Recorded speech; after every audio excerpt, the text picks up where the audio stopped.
Hello, magandang araw mga ka-PLC.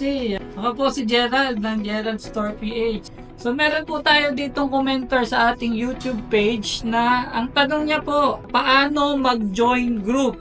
So yun po yung tanong niya. Tanong po ito ni Rods TV. Sasagutin po natin yung kanyang tanong. Let's go. Guys, ito na po ang ating Hytera P30 POC radio. Pag bagong bili nyo po itong by default, wala pa po siyang group.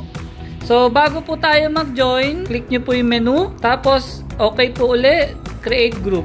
Ayan po, so napakabilis po. Dalawang pindot lang po ng okay, makakapag-create na po kayo ng group. Ito po, kung mapapansin nyo po, yung gagamitin natin para makakonect yung ibang group. So click na po natin yung done. Tapos back lang po natin. Ayan po, makikita nyo na po. Ayan po, mag-create po siya ng random group name. Dito naman po tayo sa isang radio. Wala rin po siyang group.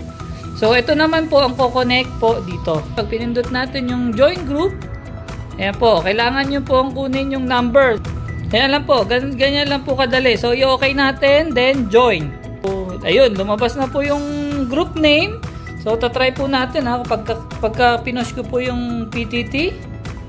So ayan po. Sabihin, nag-connect na po sila. Ganun lang po kadali yung pagko-connect ng dalawang P30 natin. Kung meron pa po kayong tanong, leave lang po sa comment section natin. So pag may time po tayo, sasagutin po natin yan, inyong katanungan. Maraming salamat po. This is Gerald po from Gerald Store PH.